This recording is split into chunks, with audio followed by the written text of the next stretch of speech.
ఏ మందిరంలోనైతే సొలొమోను బలులు చెల్లించినప్పుడు దేవుని మహిమ దిగి వచ్చిందో, ఏ మందిరంలోనైతే యూదులు తమ పాపముల కొరకు పశ్చాత్తాపడి దేవుని వైపు తిరిగారో, ఈరోజు ఆ మందిరం అనేది నిజంగా వ్యాపారపు ఇల్లుగా మారిపోయింది.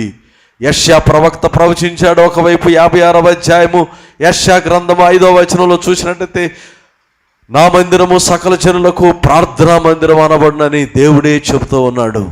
అటువంటి మందిరం అనేది ఈరోజు వ్యాపారపు ఇల్లుగా మారిపోయింది.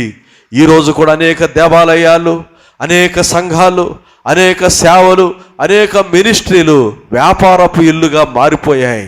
ప్రియ దేవుని బిడ్డలారా, యేసుక్రీస్తు ఈరోజు ఆయన మట్టలాదివారం నాడు, ఈరోజు ఈ పామ్ సండే నాడు బెత్పగే నుండి యెరూషలేముకు దేవాలయానికి ఊరేగింపుగా వెళ్ళడానికి కారణం ఏంటంటే,